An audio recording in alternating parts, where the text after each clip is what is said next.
సమయంలో ఋషులందరూ కూడా ఆయన్ని ప్రార్థన చేశారు.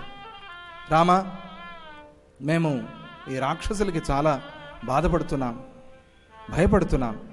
ఈ రాక్షసుల బాధని మాకు తొలగించు. ఎందుకని తొలగించాలి? ఇంద్రస్యైవ చతుర్భాగః ప్రజారక్షతి రాఘవ తే వయం భవతారక్ష్యాః భవద్విషయవాసినః. రాజు అనేవాడు ఇంద్రుడు లాంటివాడు. ఎలా అంటే మన సంపాదనలో 4వ భాగాన్ని 6వ భాగాన్ని తీసుకుని తన ప్రభుత్వంలో వేసుకుంటూ ఏ రాజు అయితే రక్షించడో ఆ రాజు నరకానికి పోతాడు.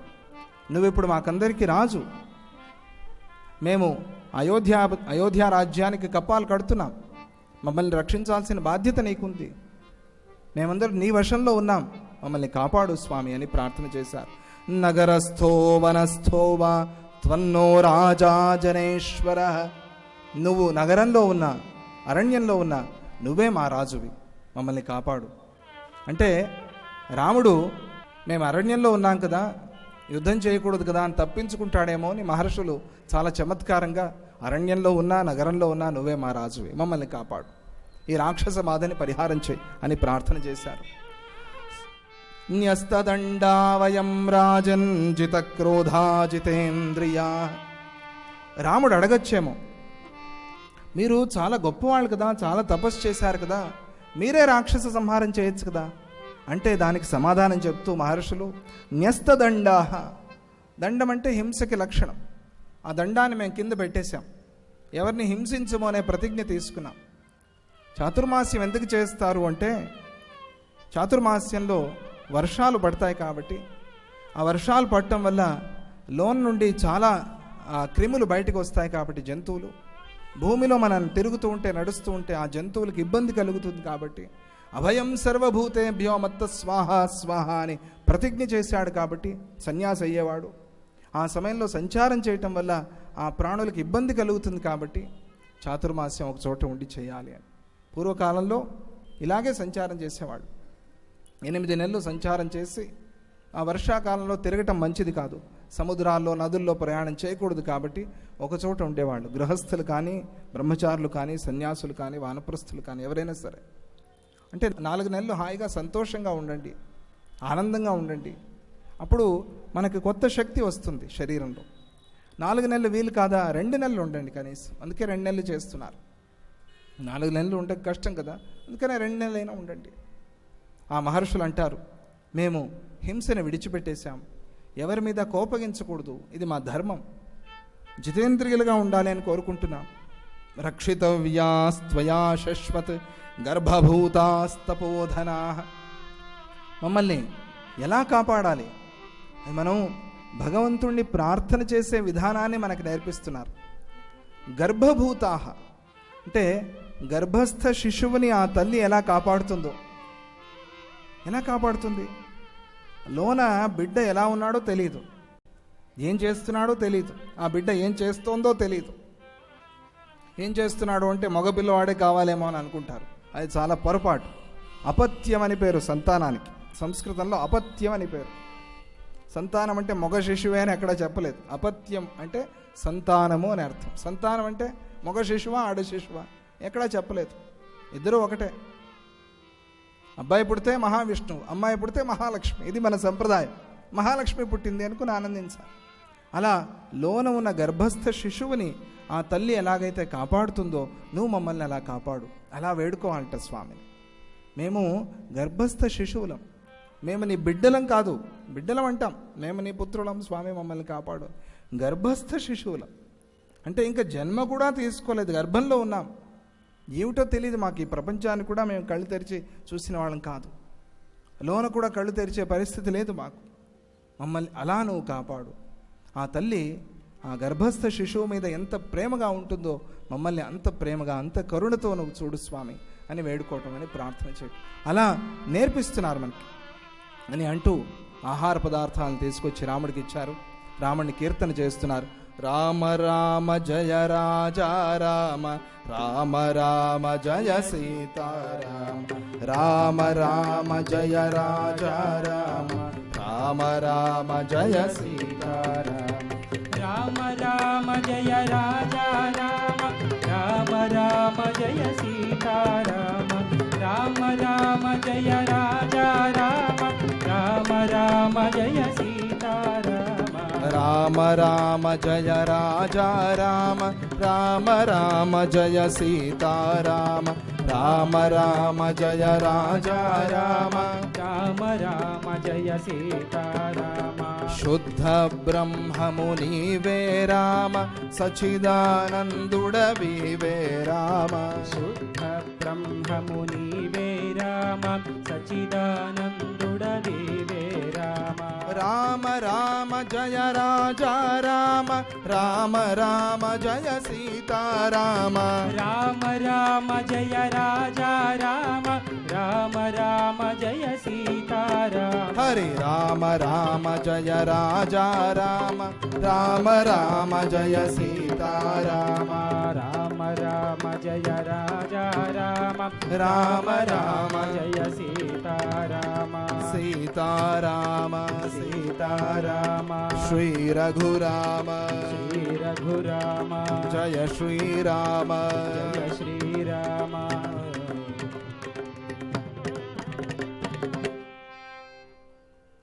రాముడి విషయంలో చాలా ఆశ్చర్యాన్ని కలిగించేది ఏంటంటే అరణ్యంలో ఉన్నా కూడా ఆయనకి మొత్తం ప్రపంచం అంతా సహకరిస్తోంది.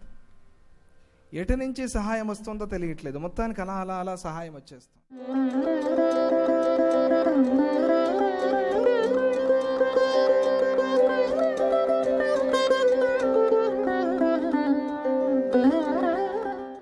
ఓం శ్రీకృష్ణ పరబ్రహ్మణే నమః. పురాణములు వ్యక్తిత్వ వికాస పాఠాలు అనే కార్యక్రమానికి స్వాగతం. పురాణముల్లో ఉన్నటువంటి వ్యక్తిత్వ వికాసం ఏంటి? ఈవేళ క్షీరసాగర మథనము అనేటువంటి ఒక ఘట్టాన్ని తీసుకుంటే ఆ ఘట్టం అనేకమైనటువంటి జీవిత పాఠాలను నేర్పిస్తూ ఉంది. ఒకానొక సమయంలో ఇంద్రుడు తను విజయోత్సాహంతో, అంటే అనేకమైనటువంటి రాక్షసుల్ని జయించిన తర్వాత తాను విజయోత్సాహంతో ఊరేగింపు జరుగుతూ ఉంది. అదే మార్గంలో దుర్వాస మహర్షి శ్రీ మహావిష్ణువుని దర్శించుకొని తన చేత ఒక పారిజాత పుష్పాన్ని, స్వామివారి యొక్క ప్రసాదాన్ని చేతపుచ్చుకొని అలా వస్తూ ఉన్నాడు. ఇంద్రుడు ఎదురుపడ్డాడు. ఇంద్రుడు రాక్షస సంహారం చేసే లోక కళ్యాణం చేశాడు కాబట్టి ఆ పుష్పాన్ని ఇంద్రుడికి ఇవ్వడం జరిగింది. అప్పుడు ఇంద్రుడు తాను విజయాహంకారంతో ఉన్నాడు. ఆ అహంకారంతో ఆ పుష్పాన్ని అలా స్వీకరించి కళ్ళకు అద్దుకోకుండా అక్కడ ఉన్నటువంటి ఐరావతం యొక్క ఏనుగు యొక్క తల మీద పెట్టాడు. ఆ పారిజాత పుష్పంలో ఉన్నటువంటి తుమ్మెదలు ఏవైతే ఉన్నాయో ఆ తుమ్మెదలు నెమ్మదిగా ఆ ఏనుగు యొక్క ముక్కు రంధ్రంలోకి ప్రవేశించి కొంత ఇబ్బందికరాన్ని కలిగించిన తర్వాత ఆ ఏనుగు ఏం చేస్తుందంటే ఆ పారిజాత పుష్పాన్ని తన తొండంతో తీసి నేలపై వేసి కాలుతో తొక్కుతుంది. ఆ దృశ్యాన్ని దుర్వాస మహర్షి చూసి, వీడికి ఎంత అహంకారమా, భగవంతుని యొక్క ప్రసాదాన్ని ఇస్తే దాన్ని ఎంత పవిత్రంగా స్వీకరించాలి, దాన్ని తిరస్కరించి ఏనుగు యొక్క తల మీద పెడతాడా వీడు అని చెప్పి, నువ్వు ఏ విజయాన్ని చూసి, ఏ సంపదను చూసి ఎంత గర్వపడ్డావో ఆ సంపద అంతా కూడా, ఆ రాజ్యలక్ష్మి మొత్తం కూడా సముద్రంలో కలిసిపోతుంది అని శపించడం జరుగుతుందన్నమాట. ఇక్కడ మీకు అనిపించవచ్చు, ఋషులు ఎందుకండి ఇలా శపిస్తారు, వారికి ఏం పని ఉండదా, ఋషులు అంత గొప్పవాళ్ళు కదా అంటే, ఋషుల యొక్క శాపం వెనుక ఒక దయ ఉంటుందండి. ఎందుకంటే ఇక్కడ ఇంద్రుడు తప్పు చేశాడు, అంటే అహంకారాన్ని పూనాడు కాబట్టి అహంకారంతో ప్రవర్తించడం వల్ల తప్పకుండా ఒక ఫలితం ఉంటుంది. అంటే అహంకారంగా ఉన్నటువంటి వాడికి రాజ్యం ఎట్లాగైనా పోతుంది. కానీ అక్కడ దుర్వాస మహర్షి తన యొక్క తప్పుకి ఫలితాన్ని చెప్పాడు అంతే. నువ్వు ఈ అహంకారం ప్రవర్తించావు కాబట్టి నీకు రాజ్యం పోతుంది అనేది చెప్పాడు అంతే. ఇక్కడ ఆ శాపం వెనుక ఏం జరుగుతుంది, ఇంద్రుడికి తన యొక్క విషయం అర్థమవుతుంది. రాజ్యం పోయిన తర్వాత ఓహో నేను ఈ తప్పు చేశాను కాబట్టి నాకు ఈ రాజ్యం పోయింది అని శాపం ద్వారా తెలుస్తుంది. ఒకవేళ దుర్వాస మహర్షి శపించకుండా వెళ్ళిపోయాడు అనుకోండి, ఆ మహర్షి వారు అటు వెళ్ళిపోయిన తర్వాత కూడా రాజ్యం పోతుంది ఆయన చేసిన తప్పుకి. కానీ తర్వాత నాకు అర్థం అవ్వదు, ఎందుకు నా రాజ్య సంపదలు పోయాయని తెలియదు. కానీ దుర్వాస మహర్షి చెప్పడం వలన తను తెలుసుకోగలిగాడు. తను బాధపడుతున్నప్పుడు అంత కాలం కూడా అయ్యో నేను ఫలాని తప్పు చేశాను కాబట్టి నాకు ఇది వచ్చింది, భవిష్యత్తులో ఇటువంటి తప్పు పునరావృతం కాకూడదని సరిదిద్దుకునే అవకాశం ఉంటుందన్నమాట. కాబట్టి మహాత్ములు శపిస్తే దాని అర్థం, దాని వెనక దయ ఉంది అనేది అర్థమవుతుంది మనకు. అప్పుడు ఇంద్రుడు చాలా పశ్చాత్తాపడ్డాడు. పశ్చాత్తాపడి దుర్వాస మహర్షి యొక్క పాదాలు పట్టుకున్నాడు. దుర్వాస మహర్షి, నాయన నన్ను కాదు పట్టుకోవాల్సింది నువ్వు, మీ గురువు గారిని ఆశ్రయించాలంటే తన గురువు గారి దగ్గరికి వెళ్తాడు. అదే దేవతలకి రాక్షసులకు ఉన్నటువంటి తేడా అండి. అంటే దేవతలు కూడా కొన్నిసార్లు తప్పులు చేస్తారు, తప్పులు చేసిన వెంటనే సరిదిద్దుకుంటారు. అదే రాక్షసులు అలా కాదు. అప్పుడు ఇంద్రుడు వెంటనే తన తప్పును తను తెలుసుకున్నాడు, గురువుగారిని ఆశ్రయించాడు. గురువుగారు బ్రహ్మదేవుడి దగ్గర తీసుకుని వెళ్ళడం, ఆ బ్రహ్మ కూడా మందలించి, నువ్వు అప్పుడప్పుడు ఇటువంటి తప్పులు చేస్తుంటావయ్యా, నువ్వు అందుకే నీవు పతనం అయిపోతూ ఉంటావు. సరే, నేను చేయదగ్గదేముంది, మనం శ్రీ మహావిష్ణువు దగ్గరికి వెళ్దామని శ్రీ మహావిష్ణువు దగ్గరకు తీసుకువెళ్ళడం జరుగుతుందన్నమాట ఇంద్రుడిని. అంటే ఇక్కడ అర్థం ఏంటి, ఇంద్రుడు తన తప్పును ఒప్పుకున్నాడు, అంతేగాని ఏదో పొరపాటున జరిగిపోయిందండి, ఏముంది, నేను హడావుడిలో ఉన్నాను, ఎంత పెద్ద సైన్యం ఊరేగింపు కదా, ఆ పుష్పాన్ని ఏదో నేను తెలియకుండా హడావుడిలో ఆ ఏనుగు యొక్క తల మీద పెట్టేస్తానండి అని అనలేదు, నేను తప్పు చేశానని అన్నాడు. అది దేవతల యొక్క ఔన్నత్యం అన్నమాట. అంటే మనకు తెలియకుండానే కొన్ని పొరపాట్లు జరిగినా వెంటనే పశ్చాత్తాపడగలగాలి. ఈ విషయాన్ని విష్ణువు ముందు ఉంచితే శ్రీ మహావిష్ణువు ఇక్కడ చెప్పడం జరుగుతుంది. చూడనైనా, అహంకారము ఉన్న చోట లక్ష్మీదేవి ఉండదు. అంటే కోపావేశాలు ఉన్న చోట లక్ష్మీదేవి ఉండదు. నువ్వు కోపానికి అహంకారానికి వసుడయ్యావు కాబట్టి లక్ష్మి ఆమె సముద్రంలోకి వెళ్ళిపోయింది, నీ రాజ్యలక్ష్మి మొత్తం కూడా. కాబట్టి మరలా నీకు సంపదలు కావాలి అనుకుంటే నువ్వు క్షీరసాగర మదనం చేయవలసింది అని ఆయన ఆదేశించడం జరుగుతుంది శ్రీ మహావిష్ణువు. ఇక్కడ చెప్పడం జరుగుతుంది, కోపావేశాలు అన్నటువంటివి అంత ప్రమాదకరములైనటువంటివి అనేది ఇక్కడ స్పష్టమవుతుందన్నమాట. ఇదే మనం భగవద్గీతలో కూడా మనం చూస్తే ఎంత గొప్ప వ్యక్తిత్వ వికాసం అంటే, క్రోధోద్భవతి సమ్మోహ, సమ్మోహ స్మృతి విభ్రమ, స్మృతిభ్రంశ బుద్ధినాశో, బుద్ధినాశాత్ ప్రణశ్యతి. ఈ ఒక్క శ్లోకం చాలండి. భగవద్గీత అన్నటువంటిది ఎంత గొప్ప ఒక వైద్య శాస్త్రం అనేది మనకు అర్థమవుతుంది. అంటే క్రోధం వలన మనలో ఉన్నటువంటి బుద్ధి నశించిపోతుంది. క్రోధోద్భవతి సమ్మోహ అంటే సమ్మోహనం వస్తుందట. సమ్మోహ స్మృతి భ్రంశ, స్మృతి నశించిపోతుంది. స్మృతి భ్రంశ బుద్ధినాశో. ఎప్పుడైతే స్మృతి నశించిపోతుందో, అంటే మనలో ఉన్నటువంటి జ్ఞాపశక్తి నశించిపోతుందో అప్పుడు బుద్ధి నశించిపోతుందట. బుద్ధినాశాత్ ప్రణశ్యతి. ఎప్పుడైతే బుద్ధి నశిస్తుందో అప్పుడు సమస్తాన్ని కోల్పోతాము అనేది ఇక్కడ భగవద్గీత బోధిస్తోంది. అలాగే ఇక్కడ ఇంద్రుడు కూడా తన యొక్క అహంకారంతో తన రాజ్య సంపదల్ని కోల్పోయాడు. ఆ తర్వాత క్షీరసాగర మదనానికి పునరుక్తులవుతారు. తదుపరి అంశాన్ని మనం మరో అంశంలో తెలుసుకునే ప్రయత్నం చేద్దాం. హరి ఓం తత్సత్.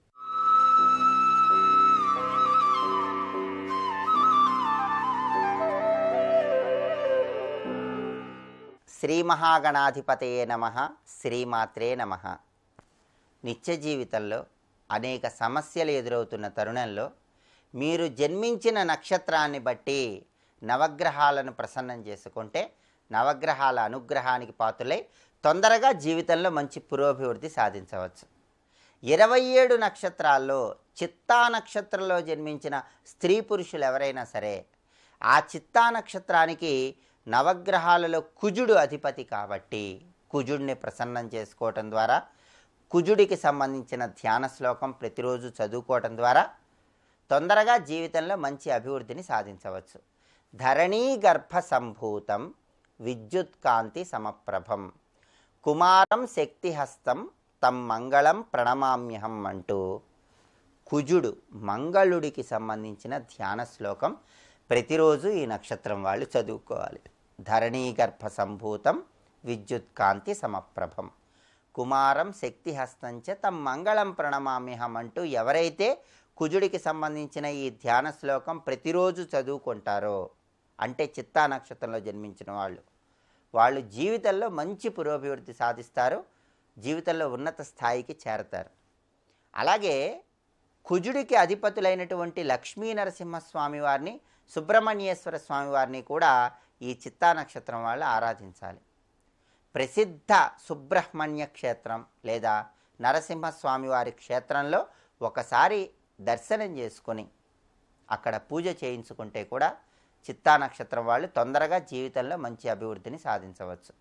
అలా వీలు కాని పక్షంలో ప్రతిరోజు గృహంలో సుబ్రహ్మణ్యేశ్వర స్వామి వారిని కానీ, లక్ష్మీ నరసింహస్వామి వారిని కానీ ఎర్రటి పుష్పాలతో పూజించండి. ఎర్రటి పుష్పాలతో కుంకుమ కలిపిన అక్షింతలతో సుబ్రహ్మణ్యేశ్వర స్వామి వారి చిత్రపటానికి కానీ, లక్ష్మీ నరసింహస్వామి వారి చిత్రపటానికి కానీ పూజ చేస్తే చిత్తా నక్షత్రం వాళ్ళకి విశేషంగా యోగిస్తుంది. చిత్తా నక్షత్రంలో జన్మించిన వాళ్ళు నిగూఢమైనటువంటి మనస్తత్వాన్ని కలిగి ఉంటారు. వీళ్ళకి పాడి పంటలు, వ్యవసాయ రంగం పట్ల ప్రత్యేకమైనటువంటి అభిరుచి ఉంటుంది. ఆ రంగాల్లో బాగా రాణిస్తారు. వీళ్ళ వాక్చాతుర్యంతో, వాదన పటిమతో న్యాయస్థానాలలో విశేషంగా రాణించే అవకాశం ఉంది. న్యాయవాదులుగా కూడా చాలా చక్కగా రాణిస్తారు. అలాగే ప్రజా జీవితంలో అందరి మన్ననలు పొందుతారు. అనుకూల ఫలితాలు ఏర్పడతాయి. వస్తువుల రిపేరు, సాంకేతిక పరిజ్ఞానం, సాహస కృత్యాలు, అగ్నిని ఉపయోగించి చేసేటటువంటి వ్యాపారాలు, ఇవన్నీ కూడా చిత్తా నక్షత్రం వాళ్ళకి బాగా కలిసి వస్తాయి. అలాగే జరిగిపోయిన విషయాలను గురించి మాత్రం పదే పదే గుర్తుకు తెచ్చుకునేటటువంటి లక్షణాన్ని కలిగి ఉంటారు. కొద్దిగా కోప స్వభావం ఉండే సూచనలు ఉన్నాయి. వీటిని తగ్గింపజేసుకోవాలంటే మంగళవారం హనుమంతుడి ఆలయ దర్శనం చేయాలి. హనుమంతుడి ఆలయంలో స్వామివారికి నమస్కారం చేసుకొని ఆలయంలో ప్రదక్షిణలు చేస్తూ ఉన్నట్లయితే ఈ కోప స్వభావం అనేది తగ్గుతుంది.